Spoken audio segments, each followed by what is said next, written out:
We had both been feeling a really strong pull to get back to nature, so when Connor invited me to ride out to Oregon with him, I packed a couple bags and I told Nimbus to keep an eye on things. We're about to hit the road. It's going to be about 16 hours of driving today. Hopefully we're going to make it all the way to South Dakota.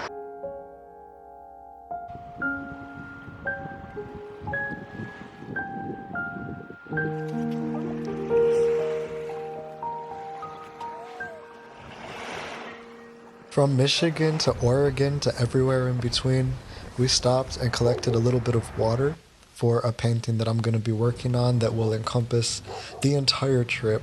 Aside from that, I'm on a mission to paint every day for 100 days straight. This is my third try at it. I started back in January, made it to 83 days, stopped, started again, made it to 49 days. So in 2024, I have missed 2 days of painting, except I don't feel deterred at all. I just feel like tomorrow's a new day. I'm back to day one. It's a reset. I feel like refreshed. I feel energized about the whole thing. I just want to keep going, man. Like, the last thing I want to do right now is slow down.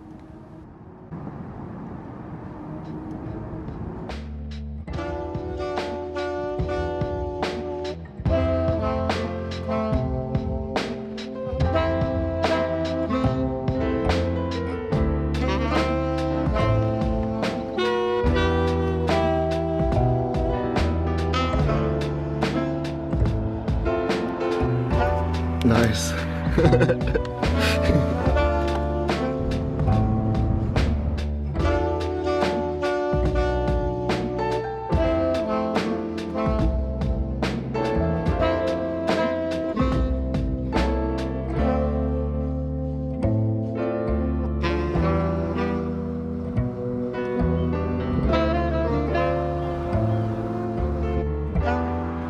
Whatever city we passed through, I was sure to share my art. I found people at roadside stops and shops and restaurants, cafes, motels, along the hiking trails. People are almost always receptive when I give them a sticker. I love stickers because it's just a little portable piece of art you can slap on anything. And being able to just give and share my art freely is really the basis of it all. It makes me feel so good, so unbelievably good to just see someone enjoying what I make, to enjoy what I enjoy, to take interest in what I'm interested in. Gotta move camp. I was just thinking the other day about how the value of art is not only in the price, but in the feelings that it brings forth for me to create and for others to view. Of course it's starting to rain now. The second we get our hammock set up and we found the perfect spot for the night, it starts raining. And we had to run back to the car. And now we are looking for a hotel.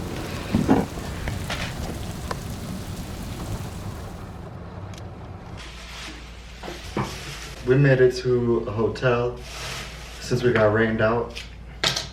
And now I'm just prepping some tacos.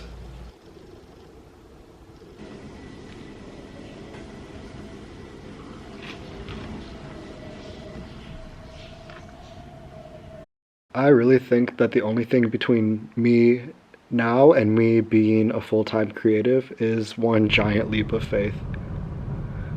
I think if I just take that jump, then I could really live my dream.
Cascades of Yellowstone, that was the first time either of us started to feel emotional on the whole trip. I think it was a combination of, wow, we are so far from home, and this is so beautiful. This is so much better than I could have imagined.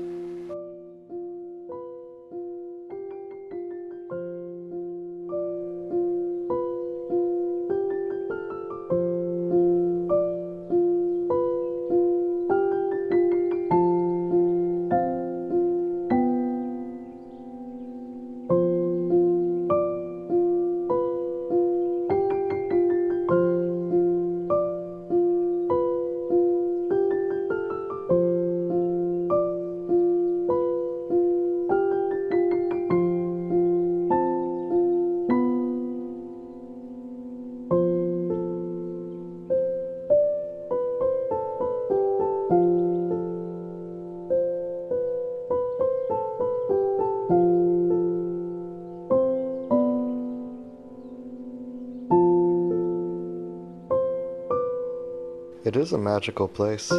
It's also more mysterious to me than anything.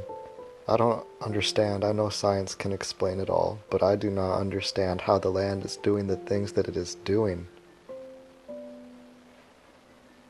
One thing I really appreciate about the park, which I knew was going to happen before I got in there, was that you can walk such a short distance and you can hear a dozen languages. People from the whole planet come to see this.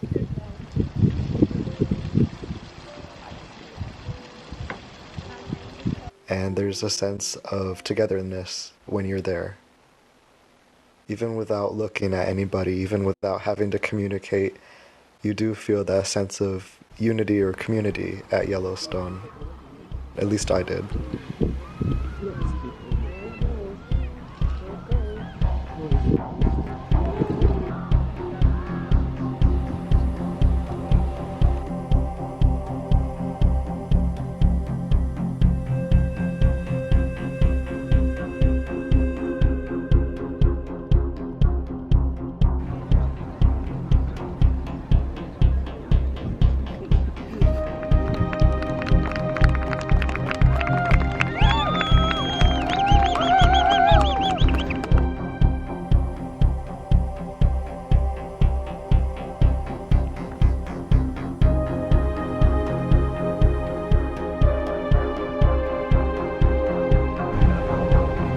I can't see shit. It is a bear. Oh, what the fuck are they doing so close, yo? It's a little one. Okay.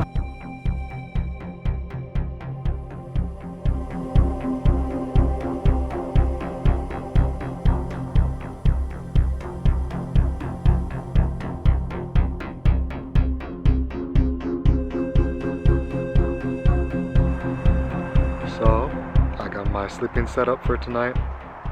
Just gotta put the sleeping bag inside the hammock. It might be getting down to 20 degrees, but I have a 0-degree sleeping bag and a lot of layers of clothes, so I'll be fine.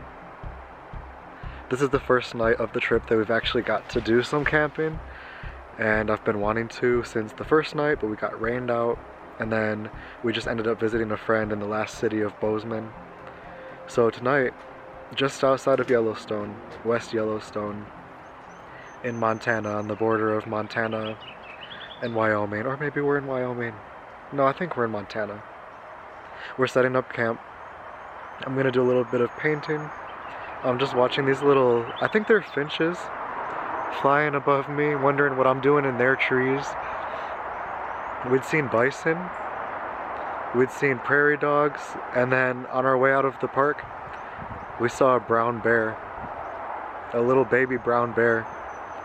I didn't get the greatest picture of it or footage, but we weren't gonna pull over and get out of the car, the fuck. Everybody else was, kept driving, rolled our windows up.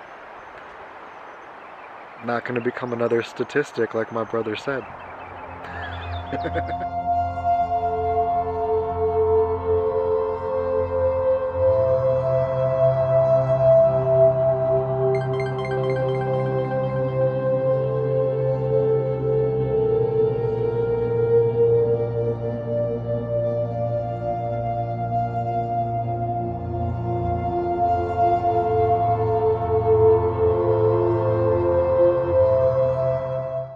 morning after Yellowstone, I walked down to the river from the campsite to watch the sun come up over the mountains.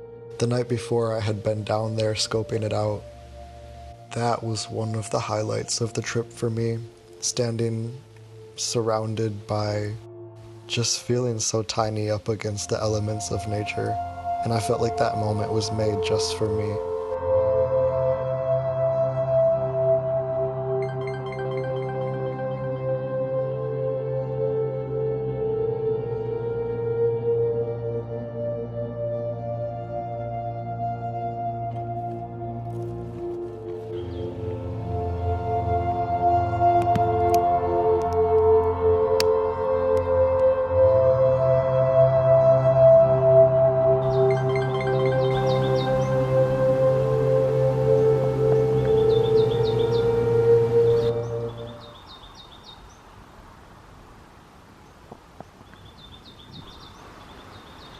I survived the night in my hammock. I got a little bit froze, and all my dreams were about getting chased by bears.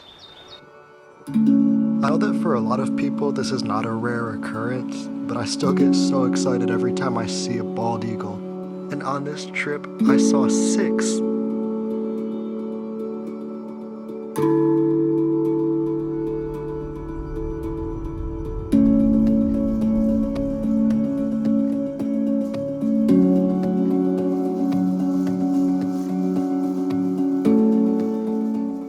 The number one activity of the whole trip was sitting in the car, so it made it so much better every time we went somewhere where we got to explore, because we had all this energy from just sitting. I didn't mind the sitting because everything I was seeing was brand new.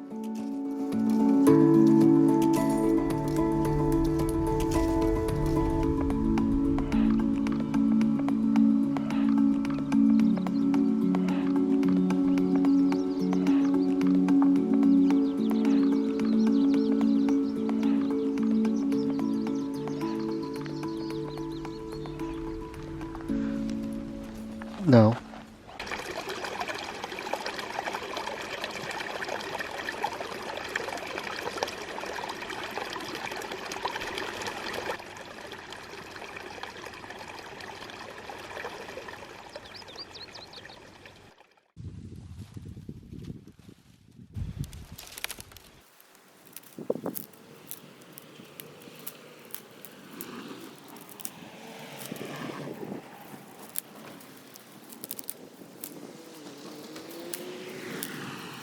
There's a lot of bugs, bees, beetles, ants. Connor found some type of lizard, which I was not expecting. I'm seeing a hillside covered in yellow flowers, watching birds go from bush to bush. A lot of willow and sagebrush. And we are deep out here in these Idaho mountains, setting up camp for the night.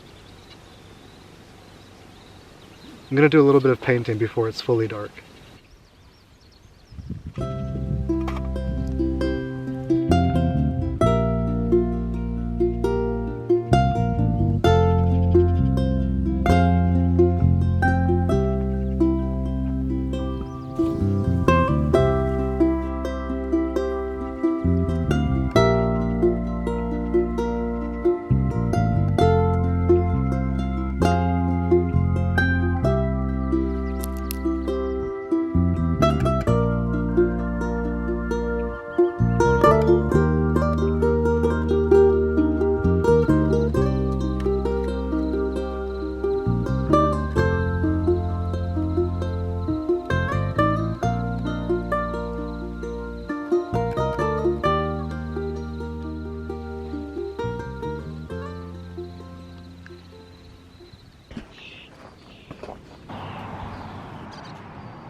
Here, I just want to add in that I finished the book Yellowbird on my trip. I specifically brought it with me because it took place largely in North Dakota and just in the region that I was going to be traveling through. This always happens when I travel. I have the most major coincidences and I get lined up with the coolest people. So I sat next to a woman on the train with the last name Yellowbird, who was cousins of the main subject of the book.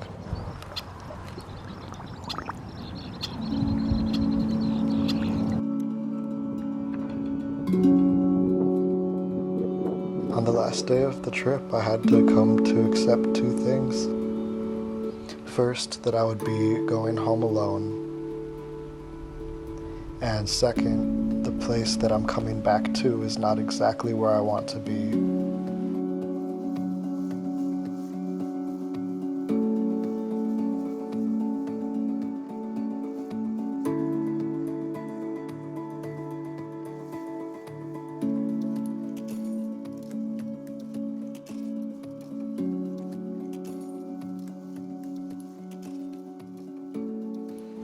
Seeing him work so hard to get to do what he's doing now just put me right back on track to keep chasing after my dream.